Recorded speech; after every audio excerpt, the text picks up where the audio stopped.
Hey guys, welcome back to the channel, and if you haven't already, give us a thumbs up and hit that subscribe button to join the Couch Gang. And today we're going to be talking about the Racingline oil catch can, and as well as kind of talk a little bit about the Racingline washer fluid relocator kit that you need to purchase with the catch can unless you just want to delete your washer fluid.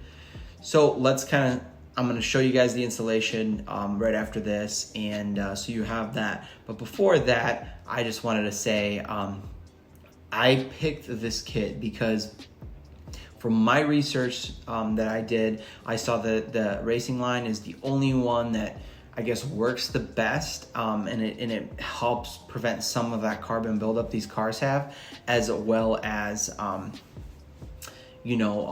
as well as catching a significant amount of oil. So that's just what I've noticed from my research in the groups I'm in on Facebook, and just Googling things and doing some research and, kind of seeing, what people are saying from their experience, right? Again, I'm not a mechanic, I'm not a professional. If you guys know better, let me know in the comments. I'm happy to discuss and go over things and, talk about it, right?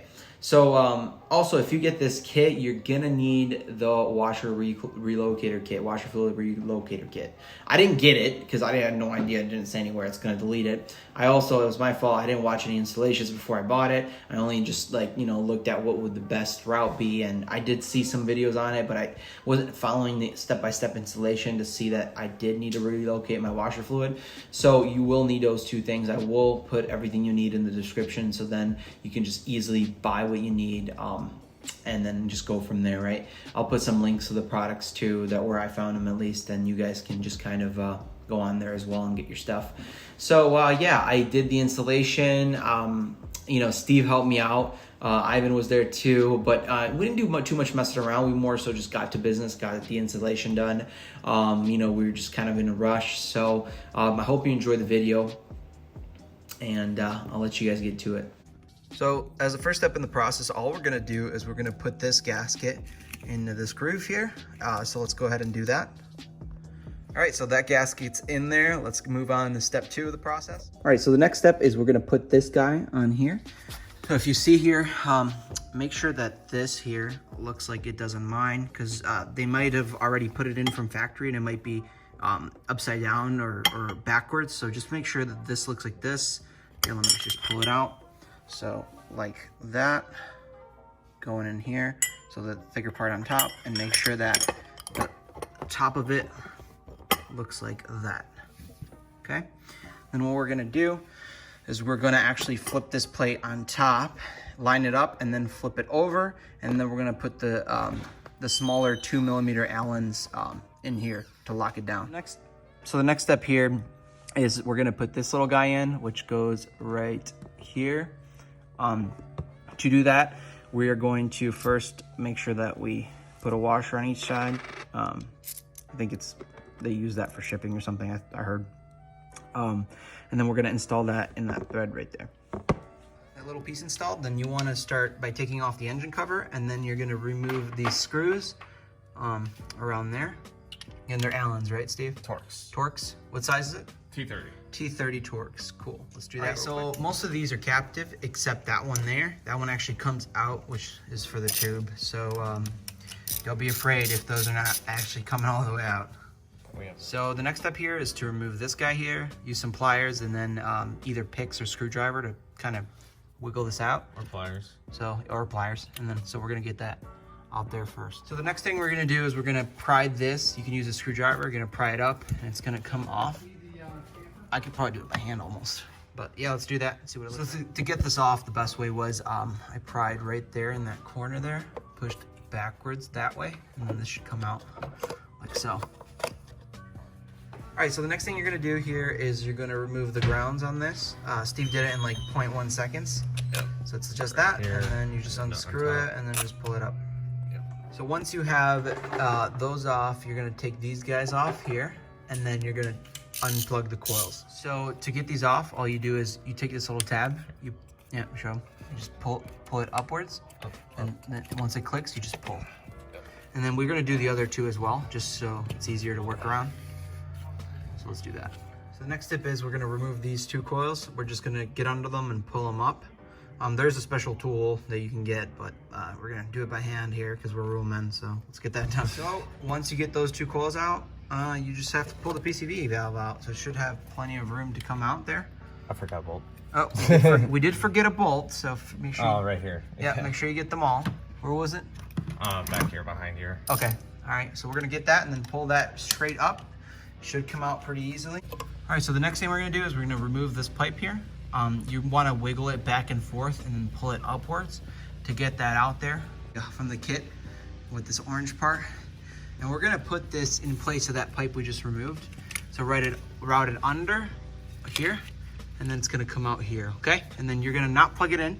We're just doing that so it's easier then in the end to put it in without there being all the hardware here. So let's get that in. So we're gonna have to reuse this gasket. So we're gonna have to pull this out slowly, peel this out of here, and then we're gonna put it on here. Make sure you wipe this down.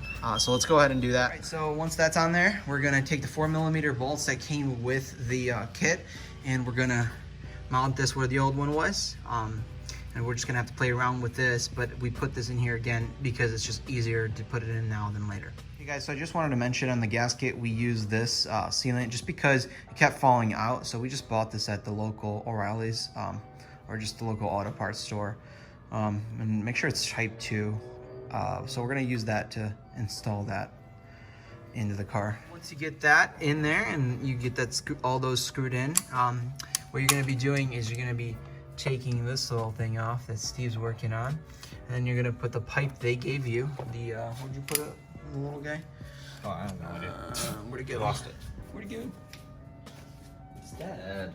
No, seriously, where'd it go? What are you looking for? The pipe that I gave you. The pipe. Oh, it's in my pocket. All right. So once you have this guy on and you screwed those all in, you're gonna have to take this little pipe. You're gonna put it on this little guy here, and then you're gonna take that piece out. You take the clamp off and take that little piece out, and you're gonna put this pipe from here to here and route it under this right here. Cut as needed? And cut as needed, yep. No, that's 17. The next step here is to remove this 16mm bolt right there.